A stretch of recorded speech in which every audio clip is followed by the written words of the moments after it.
Greetings, everybody, and welcome to the Skill Gap podcast. My name is Stallion, and joining me today, as usual, is Persian. How's it going, man? What's up, man? I'm good. How are you?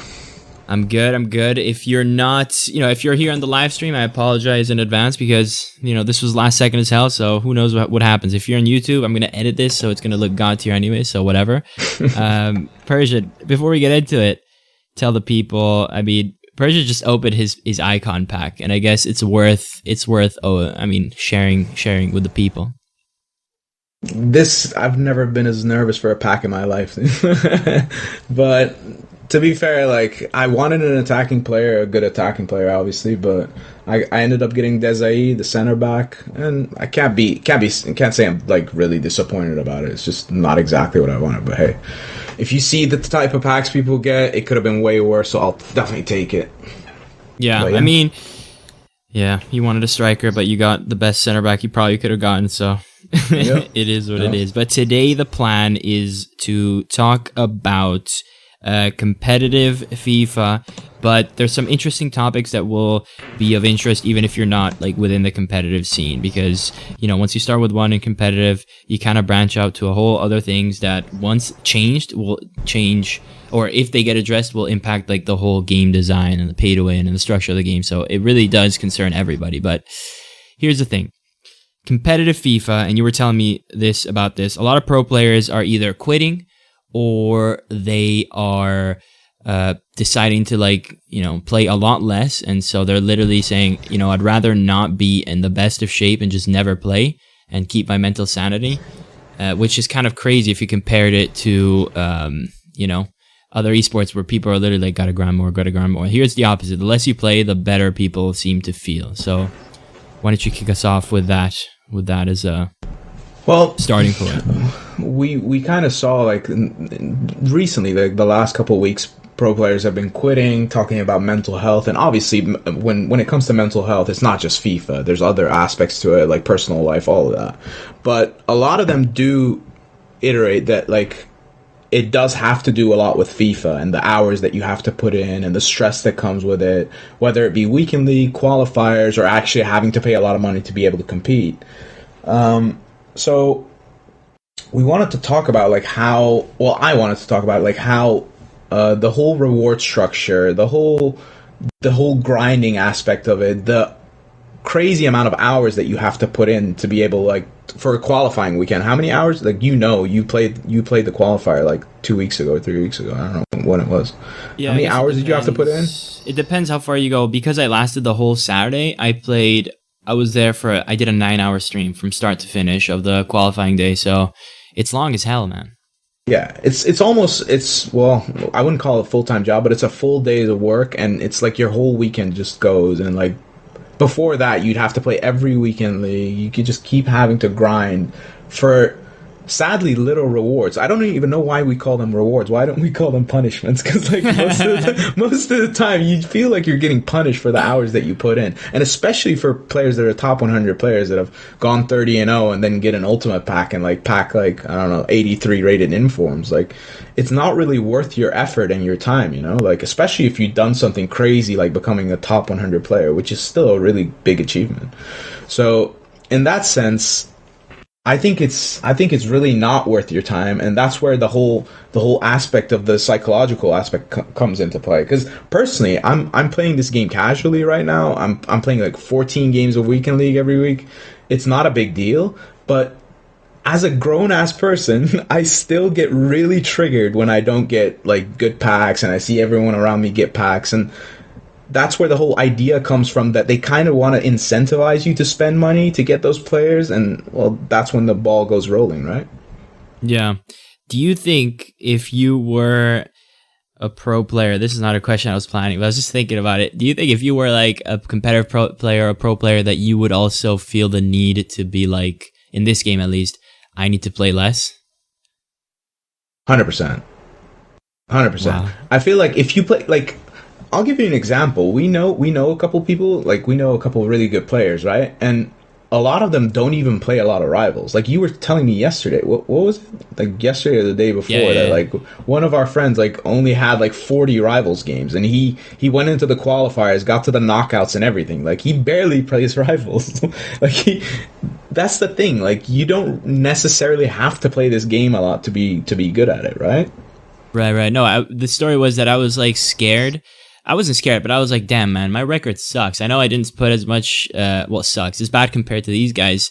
And then I was like, yo, to this guy, I was like, how many wins do you have left until your 100K pack? Because if you go in your objectives and you look at milestones at 200 wins in Rivals, you get a 100K pack. So I'm at like 140, 150 wins in Rivals. And this guy wasn't even at 50, right? So I was like, oh, well, that's why I have that many more else, because I play like, I don't even, because I have 3 times the wins, but I also, that doesn't mean I have 3 times the games. I probably have like 5, maybe 6 times the games with 3 times the wins. So, I mean, you don't play Rivals, which is weird if you're a competitive player, because that's the mode to get better, because you don't. I mean, it depends. It depends. For some people, it works. Some people do grind it out, but like a lot don't. Yeah, but it's like you don't see that often where you can still be great and not grinding. I mean, it feels like, maybe, I don't know, I'm ignorant, but it feels like in other sports you really do like fall behind if you fail 100%. to keep on top of the curve and like stay warm, stay like, you know, I feel like FIFA is one of the only games where sometimes I'll feel better after a week of not playing than before. It's crazy. Didn't you get a 29 after playing a week, like basically just playing some squad battles games and some like casual games and some friendlies or something? Like I think that was your best weekend, right? Yeah, and that was crazy. That was the second weekend of the year, and I was like, I need a break already, and I didn't play any FIFA midweek. Come out, bang out a 29. I was like, oh, cool, dude. So that was it. But based on these competitive players, and I mean, the most recent case I think was Tex. I think they did an interview, and I love that he said this. This was so funny. I didn't watch the last FUT Champions Cup, but they did an interview, and they were like, I don't know what they asked him, but I imagine it was something along the lines of, yo, what's your like, what are you doing? What do you this? How much FIFA? Or they asked him a FIFA question. He was straight up like, yeah, I don't touch this game. I never play FIFA unless I have to. So it's like, if I'm not here at a tournament or in a qualifier, it means I'm probably not playing FIFA, because I don't touch this. I don't care about this game. They're like asking about his other people's results. He's like, yeah, I don't care who I'm playing. I'm just here to do my job, and that's that. Like, the great part about that is he was the winner, right? Like, yeah, it didn't matter that he won. It didn't matter. He basically just said, I'm winning in this game. I'm right now. I'm the best, and I still don't enjoy it. That's like the key point to everything. Like, imagine you not being the best and you losing a lot of games. Well, that doesn't make anything any better, right? So like, end of the day, if the best player is not even enjoying the game, what does that tell you about the game? Yeah, I mean, we talk a lot about gameplay aspects and how things are backwards, be it like offensive AI being bad and defensive AI being good, but like everything's backwards in the FIFA scene. Usually you'd think that if someone's a pro player, he's always thinking about FIFA, because it's kind of like the golden ticket at life to not be doing a 9 to 5, and your job is to be a professional FIFA player. So it's like, it's a pleasure for it to be revolve your life around that. But it's like, no, you're treating this the same way you'd treat a cubicle job that you hate. You just ignore it. You do what you got to do, and then you get, you bring home the bag. But it's like, how is that happen in a world where, I'm not saying it's supposed to be easy, but it's supposed to be a pleasure for it to be a grind? And so that's all backwards. But the question is, this burnout, would you attribute it mostly to the game? Because personally, a lot of people have, and I've thought about it, because, it kind of is an interesting point. People are like, you know what? Do you really hate FIFA 20 more than FIFA 17? Or is it because FIFA 17 was year one of FUT Champions, and so over time, 2K games a year, 1.5K games a year, is whatever it is that I might do or anyone does. So by year 4 of it, you're just like burnt out. Like, if FIFA 20 came out when FIFA 17 came out, and FIFA 17 came out this year, would things be the same? You know what I mean? We were one of the, well, this sounds like I'm tuning my own horn. Maybe I am, but we were one of the first people in FIFA 20 saying like, this game's not good. Like, this game's definitely not good. So if you were comparing to 17 and you were attributing, like, because 17 was the first FIFA or something. I don't understand. Yeah, basically I'm saying because the devil's advocate of what we preach is that maybe it's not that FIFA 17 was better, it's that FIFA 20 is year 4 of this FUT Champs era, and so regardless, it's not FIFA 20 isn't the problem. The problem is that it's year 4 of the same system, and if had this year been FIFA 17... Yeah, I know what you're saying. Yeah. So all people have to do is watch a couple of your videos on YouTube, and that just shows you plenty of why this game is bad. Like, based on facts, not based on just random, like, I don't like this game, blah, blah, blah. Like, you're actually telling people, like, showing people why it's bad, right? And you can compare it, and we have videos to compare it to FIFA 17 of why that, in that specific sense, or passing, whatever, was better in that game. We're not saying FIFA 17 was a perfect game, far from it, but, and FIFA 17 had way more server issues than this game, let's be real. Yeah. But end of the day, that, like, mechanically was just a better game. And, well, to be fair, that's not really difficult, but it was the case, in my opinion, anyway. So, I don't know, man. Like, if we're talking about, like, the psychological issues and, like, pro players quitting, just recently I saw a tweet of a pro player saying, okay, I just made €1,000 in this event, but I spent 1,500 on the game, basically, to get an event team. So he's making a loss by going to an event and, like, being top 16, I think it was.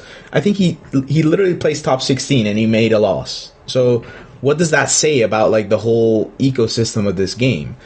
Compared to Fortnite, where players win, like, 30K for placing in the same range. So, and they don't have to put any money in the game.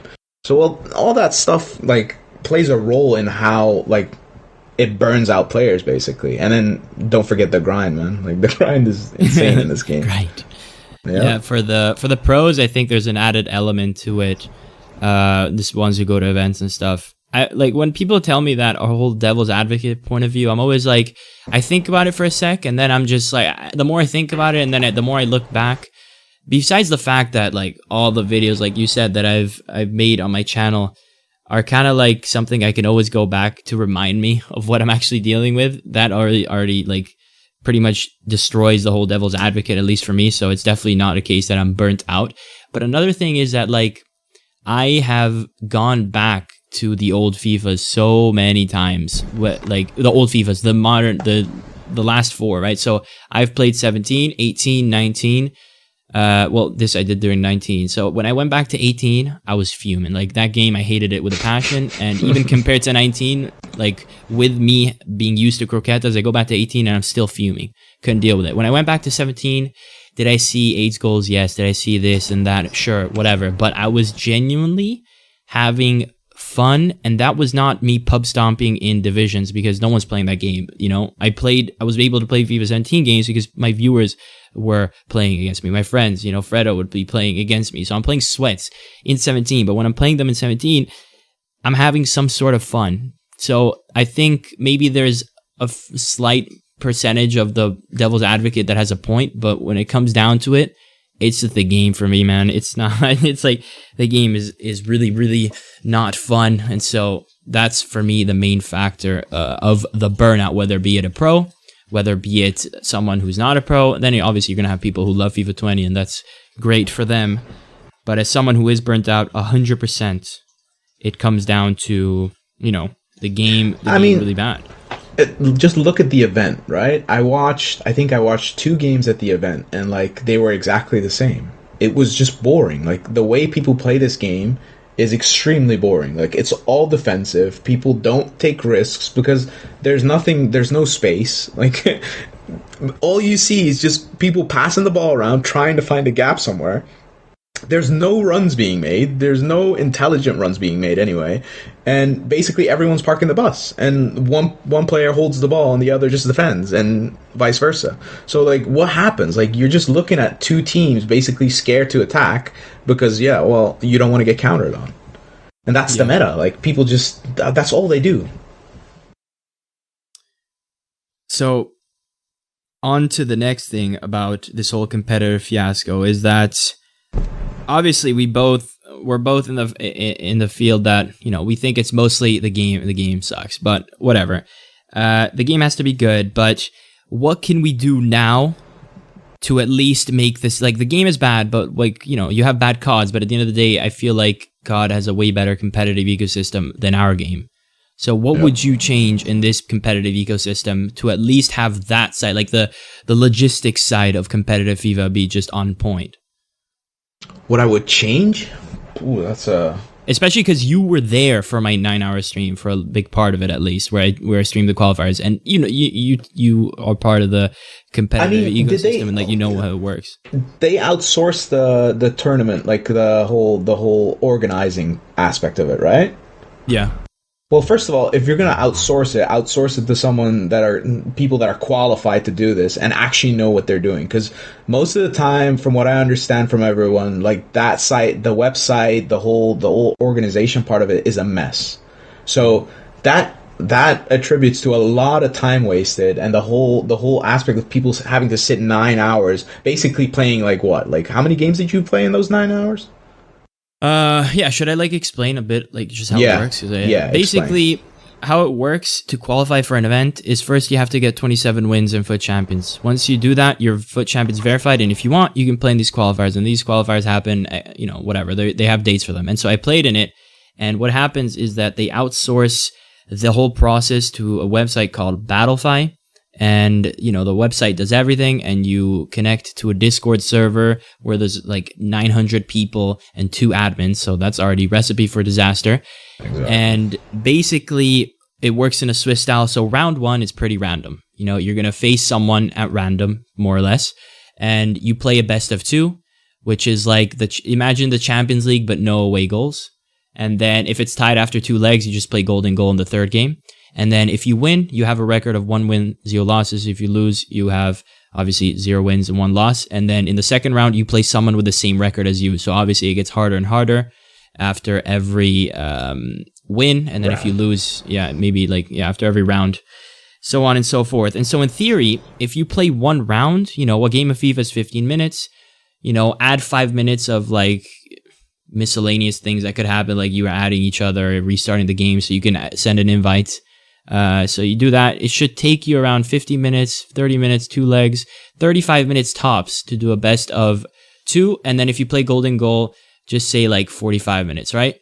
Easily every round, like once I completed a round easily, I'd usually wait around 2 hours, 2 hours and a half from the moment the game ended. So that means add another 30 minutes because of the best of 2 that I played.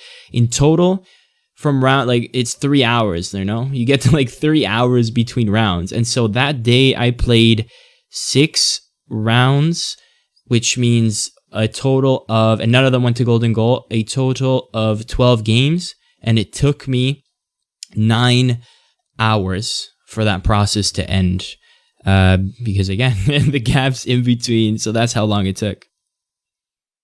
Exactly. And that is exactly what I would change. Like that whole process needs to go way smoother. And the way it is now, they're just not, they don't have enough hands to be able to monitor everything and be able to get everything in the right direction, right? So when you do it like that, it's a recipe for disaster. And like every weekend, it's the same thing. That chat, just that whole Discord is full of people just trolling and like people like basically calling them all incompetent or whatever. So it just turns into a whole mess. And that's how they can make it way more productive. Like, let's have more people there. Have more people to admin the games, and when someone tries to screw the other guy over, they'll have enough people at hand to be able. Well, you had your name changed or something on PSN. That took so long to be able to find someone to be able to talk to you to fix that, right? Yeah, and the problem is, so basically, I changed my PSN, and your PSN account /EA account is linked to your Battlefy account in a way. So you don't choose your username on Battlefy. It's just automatically that. But a week before the tournament, I went out of my way to go back on that stupid website to make sure that the sync was correct, and it was synced. But the problem is the website was buggy, so it didn't change. Even though I went in a week earlier and make sure I resynced everything and it just wasn't synced. And so my first 2 opponents were like almost, they didn't try to scrub my win because they were like, yo, your username and your PSN are different, But it was a risk, and it wasn't even my own fault that it was basically a risk. It came down to the fact that you couldn't find someone to even talk to you, and they kept sending you to someone else. So end of the day, it took you so long to figure out something so simple, and that's it, dude. They're just cheap out on everything. It's just you want an actual competitive game, have the backing for it, have the organization for it. You can't have a competitive game without like competent people behind it, right? You can't just sit there and think like, oh, we're just going to cheap out on everything and hope it goes well, because this is what you're doing to your community. Everything becomes toxic. People see loopholes. They start doing all sorts of crazy stuff. They try to basically screw someone over because there's no one there. Like, it's weird, man. Like, this is just not how you want a competitive game to be, and that's why I don't actually see FIFA as a competitive game because of that. Well, and obviously the pay-to-win aspects of it, but whatever. Well, yeah, that's actually, before we actually get into the other aspects that I wanted to touch upon, based on at least the qualifier that we played, I wanted to ask you, because we talked about this as well a while back. You were telling me how, because a lot of people complain about the system and like, oh, we shouldn't be playing for 9 hours a day. And you had an interesting point as someone who followed COD back in the day, that, it's not like they were exempt to these grindy systems in the week and these grindy sort of, what do you call it, like tournaments, right? Yeah, they had what they had were called pro point tournaments, and it kind of works the same way because we have pro points. These qualifiers have pro points as well, obviously, but they have pro point tournaments, and they would have 2,000 pro point tournaments, 5,000, 10,000, and what the teams would do, they would just sit there all day streaming, basically. But because COD is a more watchable game, so all those teams would just stream their games, and they'd have free content, right? But in FIFA, I mean, you could stream, but it's not as watchable, and only the big guys can get that many viewers, right? But COD would have the same problem. They just sit there all day, basically playing their games. But they play way more games than the FIFA players do now, I think. Mm-hmm. And they would have way more people like involved as well, because it's entire teams that have to fucking play instead of just individuals. Yeah, and I think that's important because a lot of people were saying like how the system needs to change. Because it's like not humane conditions, but it's not even like the 9 hours that's the problem.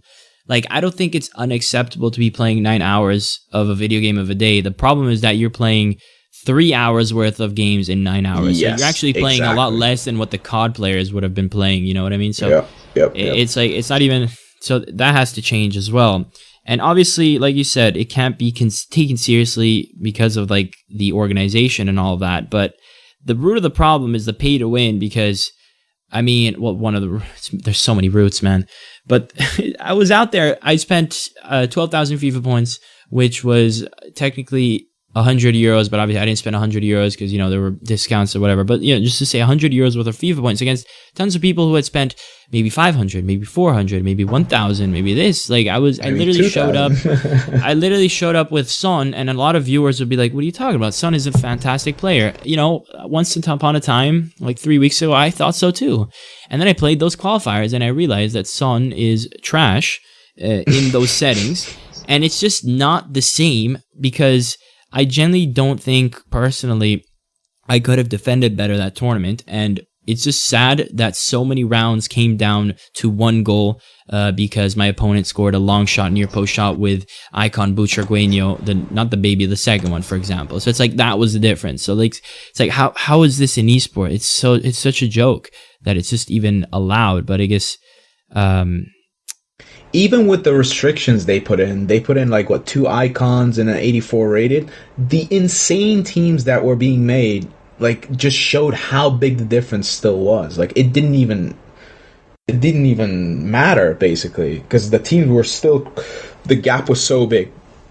It was basically, it's unplayable. Like you'll never, like, unless you're like an absolute god tier player that is perfect at doing everything, you will not qualify with the team you had, basically, versus the teams they had.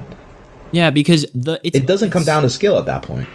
It's always, the pay to win guys always say, well, then if it's so pay to win, why did I struggle in that one weekend league game against some guy with Rashford? You don't understand. In a 1v1, anything can happen. But what really takes its toll is over time, that aspect of the game really destroys you, or it helps you if you have the pay to win. Like, after 9 hours of being at a team deficit every game, I was beyond destroyed. I was absolutely just knackered. Every game, you play a game where you're clenching your butt cheeks because a half a step wrong and someone shoots a 50-yard finesse shot on the near post because they have Butragueño or Eusebio or this. Like, it's just a joke, dude. Like, what are we talking about?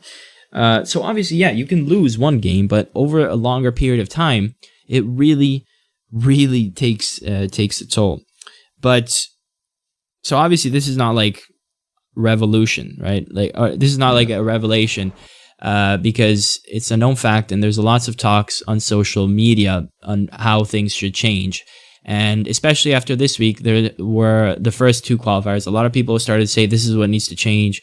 We should make this. And one of the changes, and I didn't really like any of the suggestions, but one of the suggestions was something along the lines of we should change the format so that pros are automatically qualified to the Saturday portion of the qualifier, which is what usually always is. It usually always starts on Friday. So every pro starts then. And then everyone who's not a pro has to play the same thing that we have been playing on Saturday, but on a Friday against all the non-pros. And the purpose of that is to weed out non-pros. And then, so it makes the system easier because you don't have 800 people on the Saturday anymore. It makes the system easier for pros. Yeah, it makes the system easier for pros. So, like, what do you think about this lovely suggestion? I mean, I think it's the most ridiculous idea ever, because basically you're saying we're going to give the people that spent an insane amount of money even more perks, basically, and we're gonna make it easier for them, like, again, which makes no sense to me. It touches more on the whole competitive integrity of this game. Like, there is no competitive integrity. If you think that pros should have like advantages or have less stressful qualifying systems, it just makes no sense. And there was someone on Twitter saying, well, sponsors, and it's better for sponsors if they have more certainty that pros will make qualifiers. Like, what do sponsors have to do with competitive integrity of the game? Like, if you're talking about a better system to make the game more fair, it has nothing to do with sponsors at that point. 100%. Like, and if the sponsors really were interested in this game, if this game was really watchable, they'd come anyway. But this is not really a game where sponsors are standing in line to. Because this game doesn't really have a competitive scene. Like, there's no real viewership compared to like actual competitive games, whether it be League of Legends and all those type of games. So sponsors will come when there's enough audience. So making the qualifiers easier for pros and giving them more guarantees isn't really gonna make a dent in the whole sponsorship issue. So I don't know why that was a thing. Yeah, there was a lot of talk of this whole top-down approach. Make sure that the top players are set up, and then make sure. I completely disagree. I think anything needs to be built from the bottom up. If you don't have the foundation, Absolutely. you're gonna failure. Like, what are you trying to achieve by giving the pros, the easier time? Which, by the way, makes no sense because, guys, the game changes every year. World Champ from 2 years ago, like in Gorilla, has yet to qualify to an event this year. So what do you even base the people? There's no seeding. This is not tennis where every year there's a seeding, because, the sport doesn't change, People are saying, oh, but, Roger Federer gets wild cards if he's injured for 3 years. No pro is Roger Federer. No one cares about any FIFA pro to begin with. Okay? Like, it's not the same thing. Like, there is no Roger Federer. Maybe Tex is the Roger Federer of FIFA, but even then, no one really cares that much, first of all. And second of all, the game changes every single year, dude. People talking about in snooker, Ronnie O'Sullivan doesn't play qualifiers. He just goes to events or whatever, however it works. Yeah, snooker doesn't change every year. You can't buy. Ronnie O'Sullivan doesn't have a magic stick compared to his opponents, Yeah. We're playing a game where this dude plays for that team and he's got Hullet, and I play for no team, so I'm showing up with Nangolan. Like, what are we talking about, dude? Yep. There's so many aspects of it that just make no sense. You cannot assume that what lacks in this esport is a system to make sure that the pros make a living. I don't like. It's not my problem that pros don't make a living playing FIFA. They should. Exactly. That's EA's problem with prize money. First of all, second of all, they still need to qualify because they're not qualifying as is. A lot of them, some are, most of them are, but they know some of them aren't qualifying. So if you're not qualifying, beating these players that you don't think are worthy to be in your own, qualifier, why do you think that they should go through an extra qualifier if you're literally not beating them right now? There's so many issues to it. A lot of them are saying, like, the point of it was, like, okay, we did good last year, so based on that, we deserve something here. But, like you said, the game is different entirely, like, every single year. It has a different meta, it has a different play style, everything. So, what you did last year is irrelevant this year. I mean, there's examples of, not necessarily pro players, but, like, there's examples of people going top 100 because they spent a lot of money on that game, and then the next game they don't, and they end up gold 3. So, like, that just goes to show how big the difference can be in, one, spending, and second, the game. So, what are we talking about here? Why are we trying to give anyone an advantage at that point? Like, just prove yourself. If you're that good, just get through the rounds like everyone else. Like, if it's just one day, 9 hours, well, you should be able to do that too. Like, go ahead. The system needs changing, but I find it sickening that the changes that the community is looking for involve making it even worse for the community. Like, absolutely. What? The system needs changing. No one wants this to stay, but why are you changing it in a way that screws not EA over in the sense that EA needs to make more work? It just screws people like me over. You know, like, why are you trying to screw me? I'm not the problem. I'm not ruining the thing this is, game. It's triggering when people say this is a fair, because that's what they were saying. It's a more fair system, and then it only turned out to be fair for the pros, basically. So they didn't want equality; they just wanted a better system just for them. That's not the definition of fair, my guy. Like, it's weird when people like think that way. It's so strange. Yeah, and there's, I saw a lot of arguments as well going into football. Oh, some nations have like Italy, Spain, England, and what's the fourth? Germany have more European spots than other leagues. Yes, but again, that sport doesn't change. I mean, even in football, if you win the World Cup, you still have to qualify to the next World Cup. If the world champions still have to qualify to the next World Cup, what makes you feel that because you were good at FIFA 19, you should, you get to be qualified, to the next stage of the qualifier for FIFA 20? If they don't do it in the World Cup, like, we don't need it here. Okay, like, yeah. If we're gonna compare football to FIFA, you can compare it with playing football one year with a football, and the next year you're playing it with a tennis ball, dude. Yeah, dude. Like, all right, and the next year you play it with a beach ball. Like, that's how much it changes, dude. Like, it makes no sense. Like, FIFA is an entirely different beast, man. Like, you can't compare it to anything, really.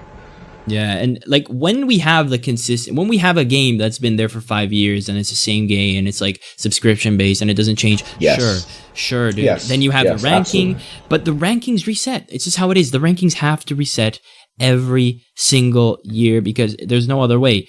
The system needs to change, but it needs to be on EA to figure out a sort of way. Because at the end of the day, if Germany has to play, San Marino in a European qualifier for the Euro Cup, then you have to play against, little Timmy who got 27 wins. Like, it is how it is. No one's, you can't have that sort of ego that you're like, no, I shouldn't be playing these people. And it's not to say that pros weren't advantaged. Like, everyone who qualified to an event did not have to get verified for this FIFA. So you already got one advantage. Not that it's too big, because at the end of the day, these guys are spending so much that they would have gotten 27 with their eyes closed first week anyways. And then the top players were already qualified for FUT Champions. Like, the top 4 players of each console, I believe, didn't even have to play the first qualifier. They were already qualified for the FUT Champions Cup 1. So a lot of people were already, like, given big advantages. But you want even more? No, I disagree completely. I think you cannot punish the competitive community even more. You've already got pay to win. You've already got, like, some people are closer to servers than others. Some people have better connection. You've already got just time as an asset. You've got everything. What more could you possibly ever want? I agree. So did we have anything else? The only other thing was gameplay, because they have had a patch. But the patch, yeah, now that you said it, the thing is, I think one of the previous podcasts we said we would wait until a patch would come out until we would have our final verdict of if they fixed anything.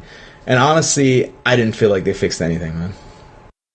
Yeah, I mean, it's kind of blurry now because we've had another patch come out today, but that patch was literally nothing gameplay, pretty much. And then the patch. Let me state this though.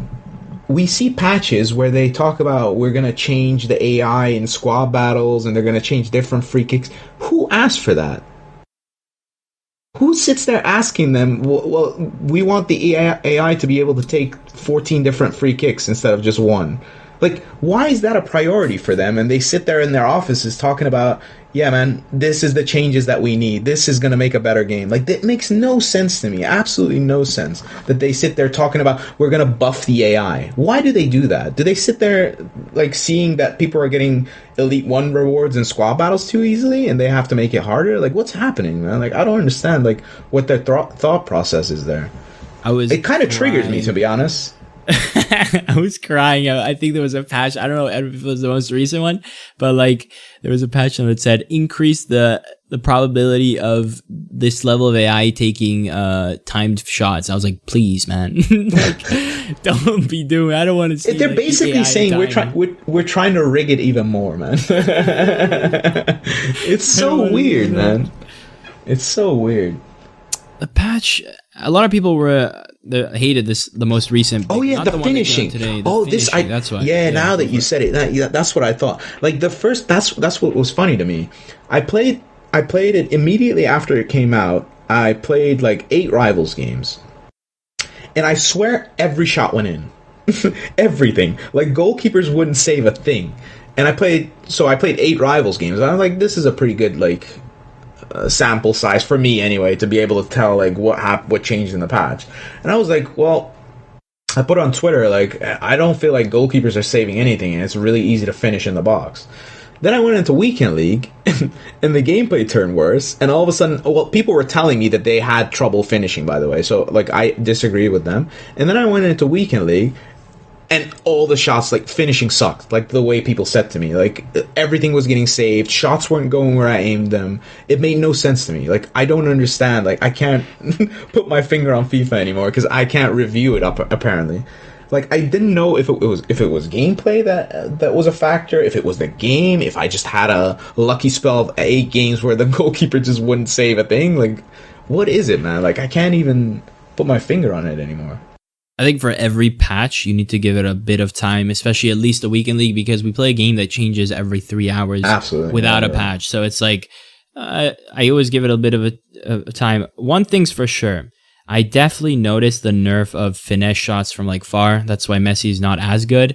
Definitely. That by itself is a change that I enjoy because like Messi has to be the best player in the game, whatever you want, but like that's because of his dribbling, his passing, and his movement off the ball. That's why he can't be the best game in the game. He can't be the best player in the game because you left stick dribble with him and then you snipe from 50 yards out and you score. Like no, like I can't defend that. You know, it's not even that I could defend that, but it's just not fun if you know that you're playing against a player who can shoot from so far out. So that in itself was a good change. The problem is that far post still sucks. Near post still is godly. Ter Stegen is disgustingly good. He's by far the best keeper I've faced in any FIFA. It's not even that he's good. It's rigged beyond belief. No, I wouldn't say it's rigged, but like there's something about him where when I shoot and Ter Stegen's in the net, it's not even he saves it. It's my shot goes down the middle. And I'm like, why is that going down the middle? That's not cool.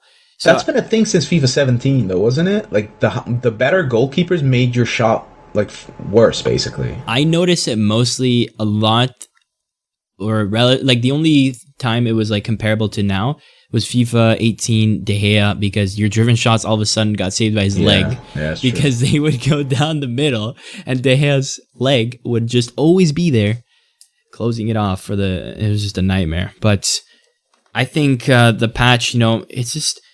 Also, they did address drop back. They made drop back less fun to play against even more now, because basically what they changed is that previously, if you were using drop back and you lost the ball for a split fraction of a second, your team wouldn't instantly go back. Now they instantly go back. So in one hand, it nerfs the pressure that you could put with drop back, but on the other hand, there's 10 players behind the ball even faster now, and in a game that's super slow. I think the patch notes said that you can't pressure as well with drop back, right? That's what they said. Basically, because of that. I think. Listen, but like I don't understand. Like when they sit in their office talking about, okay, we need to change drop back because drop back is getting a bit out of hand. What can we change? Okay, let's stop the pressure they're able to apply when they drop back. How is that ever an issue? How is someone that wants to drop back, wants to sit in their box, make the spaces as tight as possible, and basically give you no space? So pressuring was never really that much of an issue. The issue was the congestion in the box and that there's no space. They didn't solve any of that. Like, that's still there. So I don't know how they thought this was a nerf to drop back.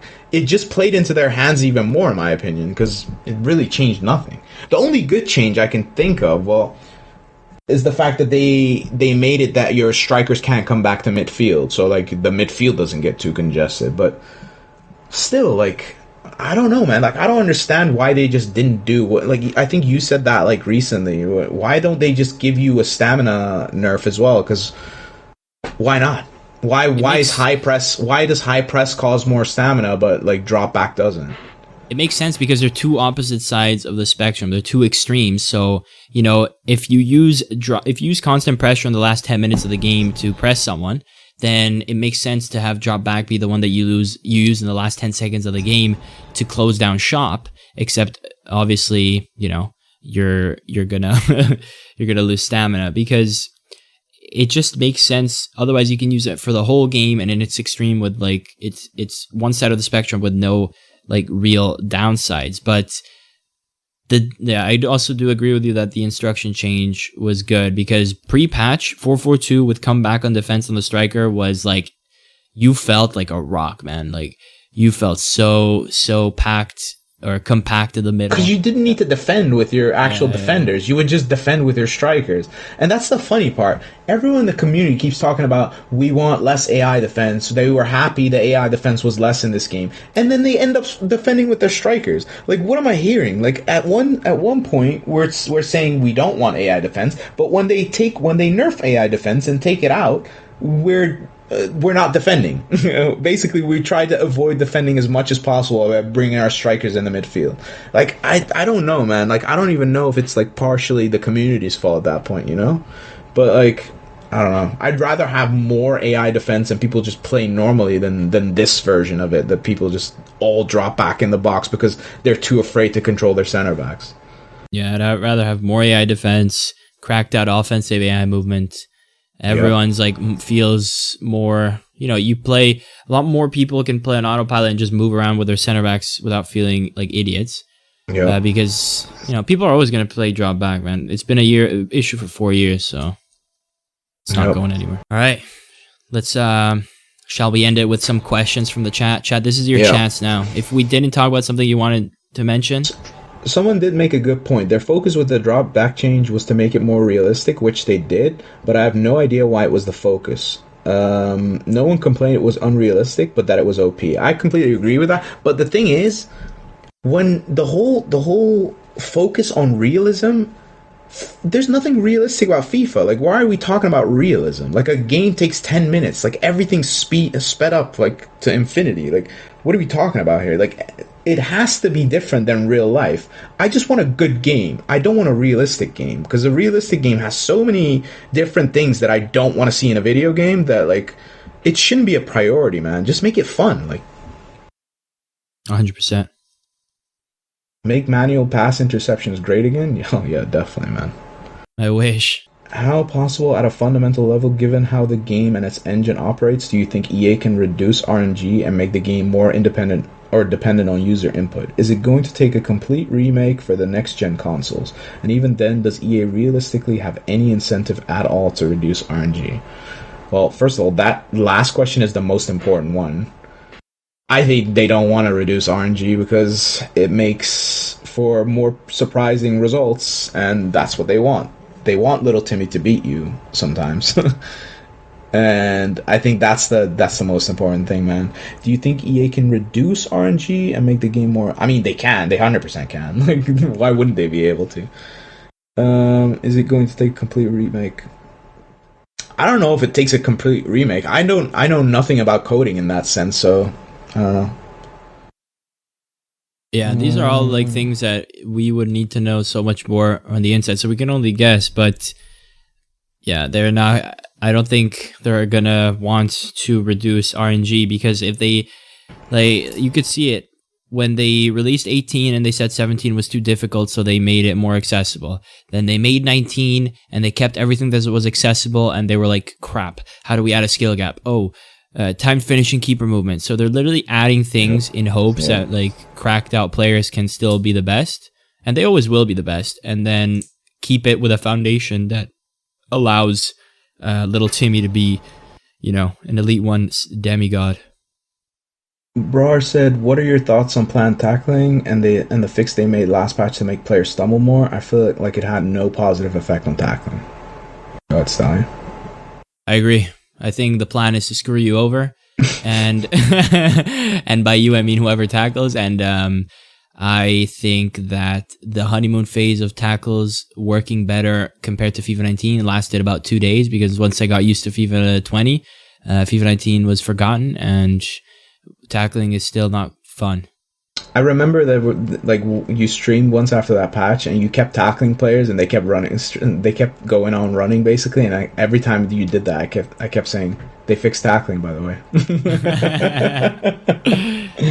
Oh man, they need a balance between realism. Cocky Smurf said they need a balance between realism and fun, with fun being a much bigger priority. You don't have a clue there.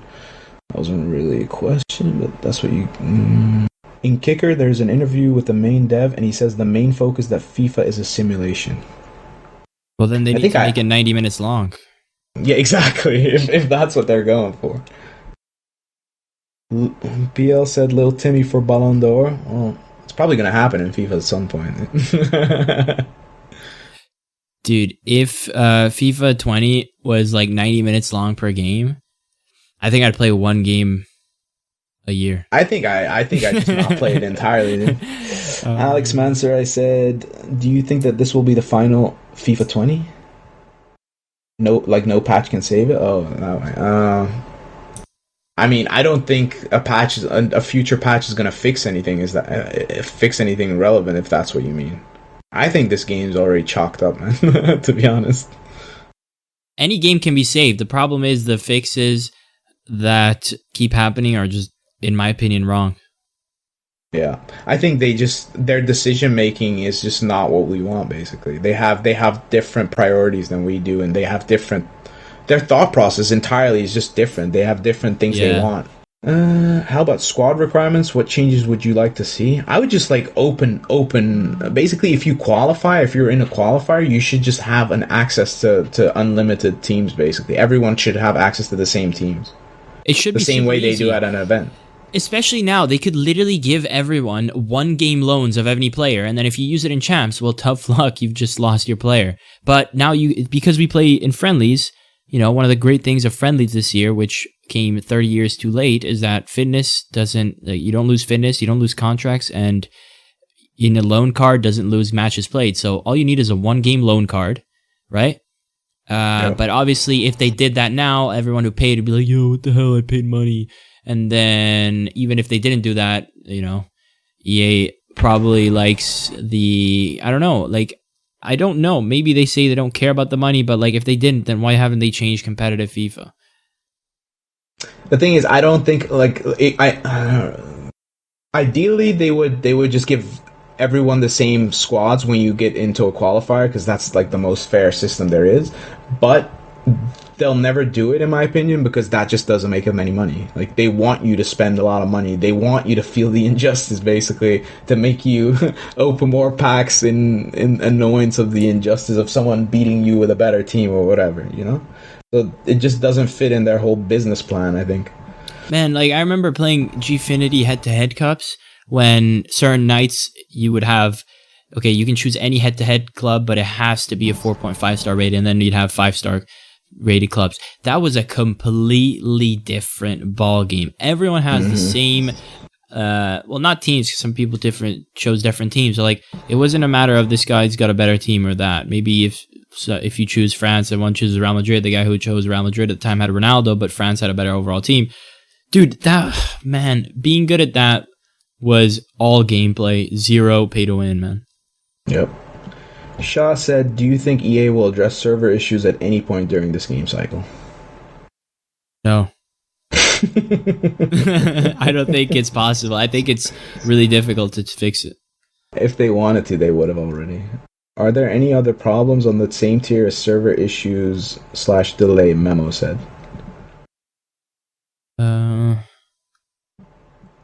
Game? Wait, same tier as server issues, delay. Yeah, pay to win. For competitive, pay to win. For gameplay... No, but he's saying, do you think there are bigger issues or that are on the same tier as server issues, basically? So yeah, basically, do you think pay to win is a bigger issue right now for you than server? Like, say you had perfect gameplay every game. Well, he said on the same tier. I think it... Yeah, on the same tier. Yeah, you're right. Yeah, they're the same tier, I guess. Yeah, you're right. But I say, man, if you had clean gameplay every game, that makes such a big difference. It was extremely... Wait, let me see. Alex Manser, I said, was FIFA ready to ever be an esport? No. Yes. It was. Before Foot Champs era. That was a decent esport. But nobody cared. I packed SAE, center back SAE, bro.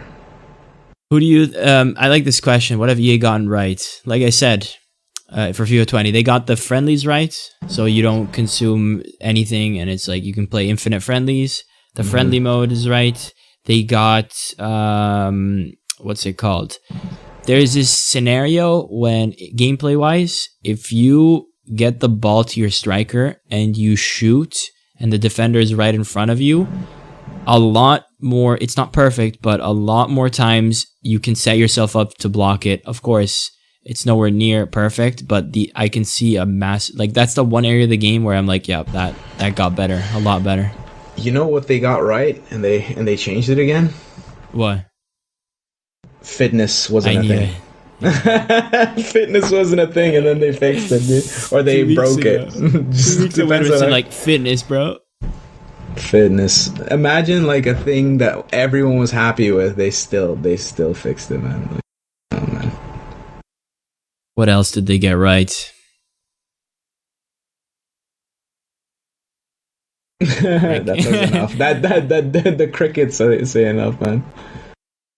I think the skill move nerf is good. Yeah, but then we're talking about dribbling, and dribbling is a mess, so let's not talk about that. Yeah, dribbling sucks, but like, no, just the chaining a skill move. I think that's good. TBH. Does anyone actually play this game for fun anymore rather than purely for rewards? I don't think a lot of people do, man. I think most of it is just addiction to packs, to be honest. Like even myself, I play those 14 games of Weekend League to get the Gold 3, and then I just stop playing just to get some reward for the next week. Oh, actually, that drop down between defender instruction is class. That's a really good one. Also, I do think a lot of people play for fun, to be honest, because in general, in life in general, people will more often than not speak out to be upset. There's a lot of like people who they sometimes play devil's advocate on social media, but they quickly get drowned out by people like us. They're like, yo, what the hell are you talking about? Let's be like, yo, the game's fun. I enjoy it. But I do think there's a lot of people who play it for fun, and they're super casual and they don't care about it like we do. But I think you need to make your hardcore players happy. But of course I do. I'm a hardcore player, so.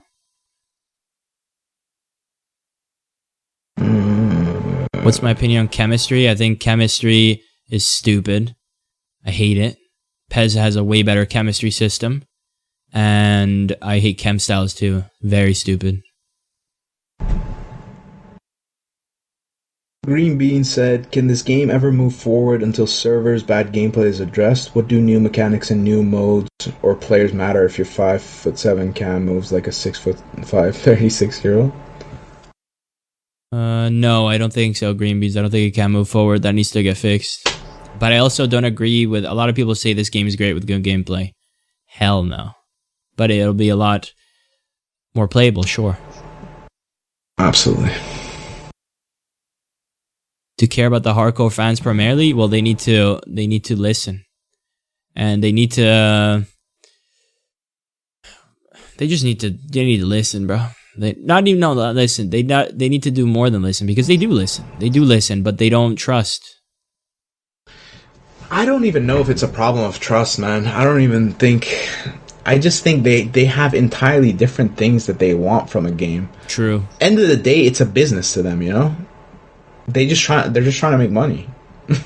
And what we want doesn't always make them the most money. So like that's the biggest problem here. That's honestly the biggest issue. When will EA employees return to Twitter? I don't know, man. You're gonna have to ask them, which is pretty difficult because they're not on Twitter. So, all right, that's gonna be it for the podcast. Thank you so much, everyone. Here in the live stream for listening. If you're listening on iTunes, drop a review. We will check them out. If you're listening on YouTube, drop a comment, a like, whatever. Persian. Until next time, peace out. Peace.